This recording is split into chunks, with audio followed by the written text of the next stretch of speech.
ಆಚಿ ಮಸಾಲ. ಎಂತ ಅಡಿಗೆಯ ರುಚಿಯಾಗೋ ರಹಸ್ಯವು 20 ರೂಪಾಯಿ. ಕಾವೇರಿ ವನ್ಯಜೀವಿ ಧಾಮದ ಹನೂರು ಅರಣ್ಯ ವಿಭಾಗದಲ್ಲಿ ಸಿಡಿದಂತಹ 3 ಗುಂಡಿನ ಸದ್ದು ಇವತ್ತು ಬೆಂಗಳೂರಿನಿಂದ ತಮಿಳುನಾಡಿನವರೆಗೆ ಬಿರುಗಾಳಿಯನ್ನ ಎಬ್ಬಿಸಿದೆ. ಕಳೆದು ಹೋದಂತಹ ಹಸುಗಳನ್ನ ಹುಡುಕೋಕೆ ಹೋದಂತಹ ರೈತರನ್ನ ಅಟ್ಟಾಡಿಸಿಕೊಂಡು ಗುಂಡಿಟ್ಟು ಕೊಂದಿದ್ದಾರೆ. ತನ್ನ ಕುಟುಂಬ ಸದಸ್ಯರನ್ನ ಕಳೆದುಕೊಂಡಂತಹ ಕುಟುಂಬಸ್ಥರು ಕಣ್ಣೀರಿಡ್ತಾ ಇದ್ದಾರೆ. ಪ್ರಾಣಿಗಳಿಂದ ಮನುಷ್ಯರ ಜೀವ ಅದಕ್ಕೆ ಬೆಲೆ ಇಲ್ವಾ ಅನ್ನೋ ರೀತಿಯಲ್ಲಿ ಈಗ ಗೋಳಾಟ ಶುರುವಾಗಿದೆ. ಬೇಕು ಅಂತಾನೆ ಶೂಟ್ಔಟ್ ಮಾಡಿ ಮರ್ಡರ್ ಮಾಡಿದ್ದಾರೆ ಅಂತ ಕುಟುಂಬ ಸದಸ್ಯರು ಆರೋಪ ಮಾಡ್ತಾ ಇದ್ದಾರೆ. ಪೊಲೀಸ್ ಇನ್ವೆಸ್ಟಿಗೇಷನ್ ಮಾಡಬೇಕು, SIT ರಚನೆ ಮಾಡಬೇಕು, ಅಷ್ಟೇ ಅಲ್ಲ ಸ್ವತಂತ್ರವಾಗಿ ತನಿಖೆ ನಡೆಯಬೇಕು ಅಂತ ಆಗ್ರಹಿಸ್ತಾ ಇದ್ದಾರೆ. ಮತ್ತೊಂದು ಕಡೆ ಅರಣ್ಯಕ್ಕೆ ಎಂಟ್ರಿ ಕೊಟ್ಟಿದ್ದೆ ಮೊದಲನೇ ತಪ್ಪು, ನಾಡ ಬಂದೂಕು ಹಿಡ್ಕೊಂಡು ಬಂದಿದ್ದು 2ನೇ ತಪ್ಪು, 3ನೇ ತಪ್ಪು ಅಲ್ಲಿ ಮಾಂಸವನ್ನ ಹೊತ್ಕೊಂಡು ಹೋಗ್ತಾ ಇರೋದು. ಇಂತಹ ಸಂದರ್ಭದಲ್ಲಿ ನಾಡ ಬಂದೂಕಿನಿಂದ ನಮ್ಮ ಮೇಲೆ ಆಕ್ರಮಣ ಮಾಡೋದಕ್ಕೆ ಬಂದ್ರು, ನಾವು ನಮ್ಮ ಆತ್ಮರಕ್ಷಣೆಗಾಗಿ ಗುಂಡು ಹಾರಿಸಿದ್ದೇವೆ ಅಂತ ಈಗ ಅರಣ್ಯ ಇಲಾಖೆಯ ಸಿಬ್ಬಂದಿಗಳು ಹೇಳ್ತಾ ಇದ್ದಾರೆ. ಸತ್ಯಾಸತ್ಯತೆಯ ಪರಿಶೀಲನೆಗೆ ಮ್ಯಾಜಿಸ್ಟ್ರೇಟ್ ಲೆವೆಲ್ ಅಲ್ಲಿ ಈಗ ತನಿಖೆ ನಡೀತಾ ಇದೆ. ಆದ್ರೆ ಈ ತನಿಖೆಯಲ್ಲಿ ಯಾರು ಸರಿ ಯಾರು ತಪ್ಪು ಅನ್ನೋ ವಿಚಾರ ಹೊರಗಡೆ ಬರಬೇಕು. ಯಾಕೆ ಅಂತಂದ್ರೆ ಆತ್ಮರಕ್ಷಣೆಗಾಗಿ ಗುಂಡು ಹಾರಿಸಿದ್ದೀವಿ ಅಂತ ಹೇಳ್ತಾ ಇರೋರು ಮನುಷ್ಯರೇ, ಅಂದ್ರೆ ಅರಣ್ಯ ಇಲಾಖೆಯವರು. ಮತ್ತೊಂದು ಕಡೆ ಸತ್ತು ಹೋದವರು ಕೂಡ ಮನುಷ್ಯರೇ. ಹೀಗಾಗಿ ಯಾಕಾಯ್ತು ಹೇಗಾಯ್ತು ಅನ್ನೋ ಸತ್ಯಾಸತ್ಯತೆ ಇನ್ನೂ ಕೂಡ ಹೊರಗಡೆ ಬರಬೇಕಾಗಿದೆ. ಆದರೆ ಇದರಲ್ಲಿ ಈಗ ರಾಜಕೀಯ ಮಿಕ್ಸ್ ಆಗಿ ಹೋಗಿದೆ. ಈಗ ಪೊಲೀಸ್ ಇಲಾಖೆ ಪರವಾಗಿ ಸರ್ಕಾರ ಇದ್ರೆ, ಮತ್ತೊಂದು ಕಡೆ ಏನು ಸಾವನ್ನಪ್ಪಿದ್ದಾರೆ ಅವರ ಪರವಾಗಿ ಪ್ರತಿಪಕ್ಷಗಳು ಈಗ ವಾದ ಮಾಡ್ತಾ ಇದ್ದಾವೆ. ಸ್ವತಃ ಶಾಸಕರುಗಳು ಮತ್ತು ಮಂತ್ರಿಗಳು ಆ ಭಾಗದವರು ಇಲ್ಲ, ಈಗ ಜನರ ಪರವಾಗಿ ನಾವು ನಿಲ್ತೇವೆ ಅಂತ ಜನರ ಪರವಾಗಿ ನಿಂತಿದ್ದಾರೆ. ಇನ್ನೊಂದು ಕಡೆ ಕರ್ನಾಟಕದ ಈ ವಿಚಾರಕ್ಕೆ ಕೇವಲ ರಾಜಕೀಯ ಲಾಭಕ್ಕೋಸ್ಕರ, ಕೇವಲ ರಾಜಕೀಯ ಬೇಳೆಯನ್ನ ಬಯಸ್ಕೊಳ್ಳೋದಕ್ಕೆ ಅದಕ್ಕೆ ಭಾಷೆಯ ಟಚ್ ಕೊಟ್ಟು ಈಗ ತಮಿಳುನಾಡು ಮುಖ್ಯಮಂತ್ರಿ ಜೋಸೆಫ್ ವಿಜಯ್ ಅವರು ಇದು ನಿಜಕ್ಕೂ ಕೂಡ ಕಗ್ಗೊಲೆ ಅಂತ ಹೇಳ್ತಾ ಇದ್ದಾರೆ. ಇಂತಹ ಸಂದರ್ಭದಲ್ಲಿ ಇಡೀ ಕನ್ನಡಿಗರು ಜೋಸೆಫ್ ವಿಜಯ್ ಅವರ ಈ ಸ್ಟೇಟ್ಮೆಂಟ್ ಏನಿದೆ ಅದನ್ನ ವಿರೋಧಿಸ್ತಾ ಇದ್ದಾರೆ. ಯಾಕೆಂದ್ರೆ ನಾಡಿನ ಒಳಗಡೆ ನಡೆದಿರುವಂತಹ ಈ ಒಂದು ಪ್ರಕರಣ ಏನಿದೆ, ಈ ಪ್ರಕರಣದ ಸತ್ಯಾಸತ್ಯತೆ ಹೊರಗಡೆ ಬರದ ಹೊರತು ಇದ್ದಕ್ಕಿದ್ದಂತೆ ಏಕಪಕ್ಷೀಯವಾಗಿ ಇದು ಕಗ್ಗೊಲೆ ಅನ್ನುವಂತ ಸ್ಟೇಟ್ಮೆಂಟ್ ಕೊಡೋದು ಇದು ಕರ್ನಾಟಕದ ಸಾರ್ವಭೌಮತ್ವದ ಮೇಲೆ ಮಾಡುವಂತಹ ಒಂದು ದಾಳಿ ಅಂತ ಎಲ್ಲರೂ ಭಾವಿಸ್ತಾ ಇದ್ದಾರೆ. ಹಾಗಾದ್ರೆ ಈ ಹತ್ಯಾಕಾಂಡದ ಅಸಲಿ ರೂಪ ಏನು ಮತ್ತು ಅರಣ್ಯ ಇಲಾಖೆಗೆ ಸಂಬಂಧಪಟ್ಟಂತೆ ಯಾವ್ಯಾವ ರೀತಿಯಾದಂಥ ಕಾನೂನು ಕಾಯ್ದೆಗಳಿವೆ, ಆತ್ಮರಕ್ಷಣೆಗಾಗಿ ಗುಂಡು ಹೊಡಿಬಹುದಾ, ಮೊದಲಿಗೆ ಯಾರು ಗುಂಡು ಹೊಡೆದ್ರು, ಈಗ ಅಲ್ಲಿ ಗ್ರಾಮಸ್ಥರು ಏನು ಹೇಳ್ತಾ ಇದ್ದಾರೆ, ಒಟ್ಟಾರೆ ಅಲ್ಲಿಯ ಸಿನಾರಿಯೋ ಏನು, ಇದರಲ್ಲಿ ಇರುವಂತಹ ರಾಜಕೀಯ ಏನು, ಇದೆಲ್ಲದರ ಬಗ್ಗೆ ಇವತ್ತಿನ ವಿಶೇಷ ಕಾರ್ಯಕ್ರಮದಲ್ಲಿ ನಾವು ಚರ್ಚೆ ನಡೆಸ್ತೀವಿ. ಇದೇ ಈ ಕ್ಷಣದ ಸ್ಪೆಷಲ್ ಬೇಟೆ ಬಡಿದಾಟ.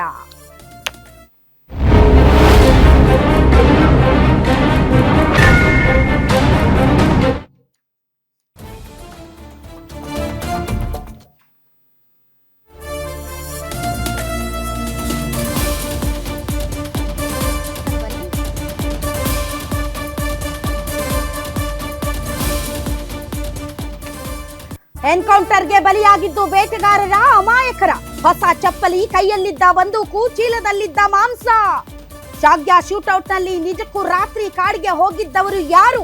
ಆತ್ಮರಕ್ಷಣೆ ಅಂತ ಕಾಂಗ್ರೆಸ್ ಸಮರ್ಥನೆ, ಇದು ಮರ್ಡರ್ ಅಂತಿದೆ ಬಿಜೆಪಿ ಜೆಡಿಎಸ್.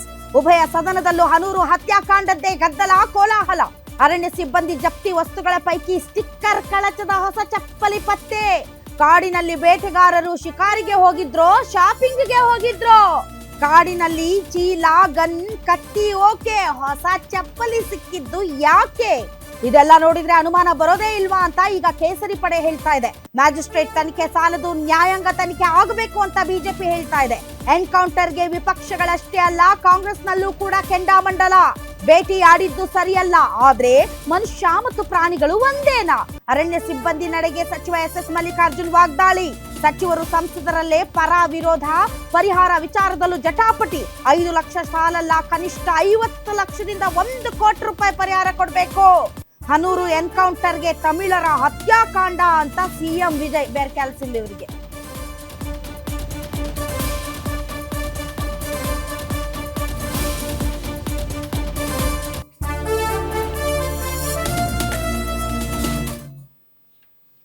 ಎಸ್, ತಮಿಳರ ಹತ್ಯಾಕಾಂಡ. ಇದಕ್ಕೆ ಭಾಷೆ ಟಚ್ ಕೊಟ್ಟು ಭಾಷೆಗಳ ನಡುವೆ ಕಂದಕವನ್ನ ಸೃಷ್ಟಿ ಮಾಡಿ ತಮಿಳರು ಕನ್ನಡಿಗರು ಏನು ಸೌಹಾರ್ದದಿಂದ ಬಾಳ್ತಾ ಇದ್ದೀವಿ, ಅದಕ್ಕೆ ಬೆಂಕಿ ಹಚ್ಚೋ ನಿಮ್ಮ ಹಳೆಯ ತಲೆಗಳಿದಾವಲ್ಲ ಅದರ ಚಾಳಿಯನ್ನ ಜೋಸೆಫ್ ವಿಜಯ್ ಅವರೇ ತಾವು ಮುಂದುವರ್ಸೋದು ಬೇಡ.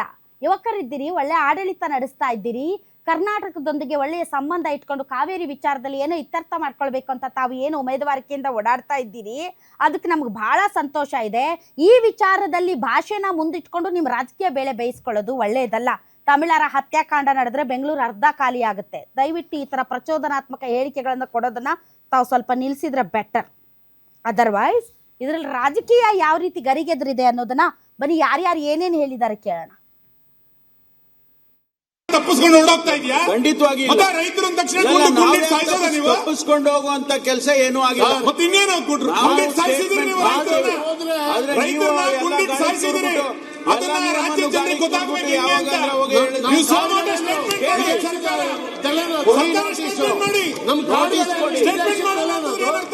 ಇದು ಸದನದ ನಿಯಮಾವಳಿ ಪ್ರಕಾರನೇ ಒಂದು ಸರ್ಕಾರಕ್ಕೆ ಏನಾನ ಗೌರವ ಇದ್ದಿದ್ರೆ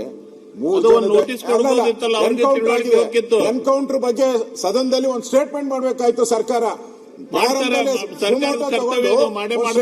ಎಲ್ ಮಾಡಿದ್ದಾರೆ? ಮಾಡ್ಬೇಕಾಗಿತ್ತು. ಆ ಗೌರವ ಇದ್ದಿದ್ರೆ ಮಾಡ್ಬೇಕಾಯ್ತು. ಎನ್ಕೌಂಟರ್ ಆಗಿದೆ. ತಮಿಳುನಾಡಿನ ಮುಖ್ಯಮಂತ್ರಿ ಇದ್ರ ಬಗ್ಗೆ ಕಾಮೆಂಟ್ ಮಾಡಿದ್ದಾರೆ. ರಾಜ್ಯದಲ್ಲಿ ತಮಿಳರಿಗೆ ನ್ಯಾಯ ಇಲ್ಲ ಅಂತ ಹೇಳ್ತಾ ಇದ್ದಾರೆ. ನಿಮ್ದೇ ಪಾರ್ಟ್ನರ್ ಹೇಳಿದ್ದಾರೆ ತಮಿಳರಿಗೆ ನ್ಯಾಯ ಇಲ್ಲ ಕರ್ನಾಟಕದಲ್ಲಿ ಅಂತ ಹೇಳ್ತಾರೆ. ಲಕ್ಷಾಂತರ ಜನ ತಮಿಳರು ವಾಸ ಮಾಡ್ತಾ ಇದ್ದಾರೆ ಕರ್ನಾಟಕದಲ್ಲಿ. ಅವ್ರಿಗೆಲ್ಲ ಏನು ಬರ್ತೀರಾ ನೀವು? ಬೇಜವಾಬ್ದಾರಿ ಸರ್ಕಾರ ಅಲ್ವಾ ಇದು? ನೋ ಸ್ಟೇಟ್ಮೆಂಟ್ ಮಾಡೋ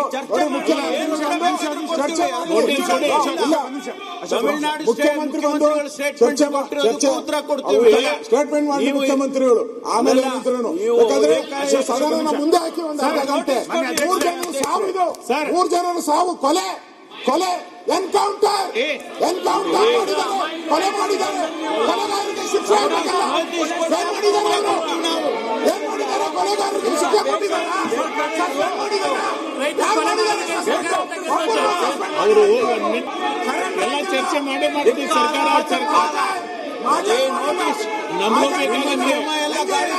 ಈಗ ಪರಿಹಾರ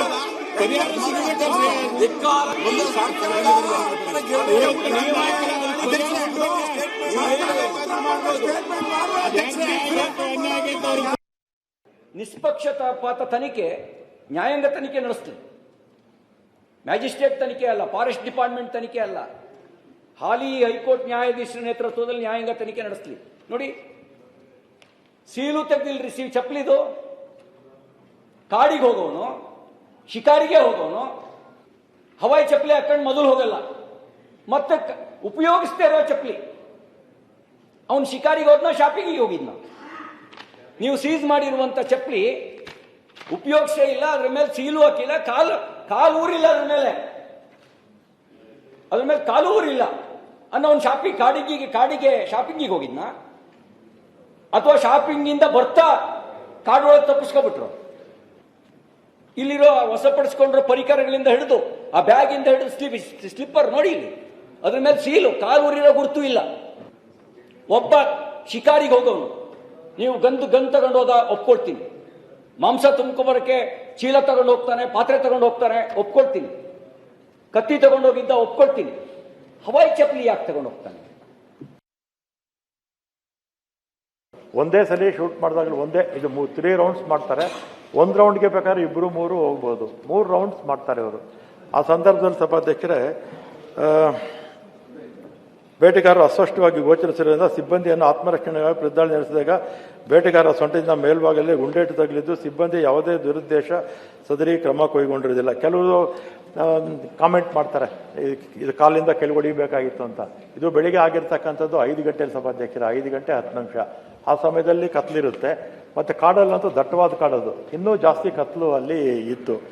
ಅದರಿಂದ ಮನುಷ್ಯರು ಕಾಣಿಸ್ತಿರ್ಲಿಲ್ಲ. ಆ ಬ್ಯಾಟ್ರಿ ಇದು ಮತ್ತೆ ಗನ್ ಇದ್ರ ಮೇಲೆ ಇವರು ಶೂಟ್ ಮಾಡಿದ್ದಾರೆ ಸಭಾಧ್ಯಕ್ಷರೇ. ಒಬ್ಬ ಮಹಿಮ್ ದಾಸ್ ಅಂತ ಓಡೋಗ್ಬಿಡ್ತಾನೆ, ಇನ್ನಿಬ್ರು ತೀರೋಗ್ತಾರೆ. ಒಬ್ಬನಿಗೆ ಕಾಲು ಗಾಯ ಆಗಿರುತ್ತೆ. ಗಾಯ ಅಂದರೆ ಕಾಲು ಬೇರೆ ಆಗಿರುತ್ತೆ. ಆಮೇಲೆ ಮಾನವೀಯತೆ ದೃಷ್ಟಿಯಿಂದ ಸಭಾಧ್ಯಕ್ಷರೇ ಇವ್ರನ್ನ ಇದಕ್ಕೆ ತಗೊಂಡೋಗ್ತಾರೆ, ಹನೂರಿಗೆ. ಅಲ್ಲಿ ಡಾಕ್ಟರ್ ಇರೋದಿಲ್ಲ. ಆಮೇಲೆ ಕೊಳ್ಳೇಗಾಲಕ್ಕೆ ತಗೊಂಡೋಗ್ತಾರೆ ಸಭಾಧ್ಯಕ್ಷರೇ. ಅಲ್ಲಿ ಡಾಕ್ಟರ್ಸ್ ಏನು ಮಾಡ್ತಾರೆ, 3 ಜನ ಇವರು ತೀರೋಗಿದ್ದಾರೆ ಅಂತ ಹೇಳ್ತಾರೆ. ಆಮೇಲೆ KR ಆಸ್ಪತ್ರೆಗೆ ಪೋಸ್ಟ್ ಮಾರ್ಟಮ್ಗೆ ಅವರು, ಅಲ್ಲಿ ಪೊಲೀಸ್ ಅಧಿಕಾರಿಗಳು ತೀರ್ಮಾನ ತಗೊಂಡು KR ಆಸ್ಪತ್ರೆ ಮೈಸೂರಿಗೆ ತಗೊಂಡೋಗ್ತಾರೆ ಸಭಾಧ್ಯಕ್ಷರೇ.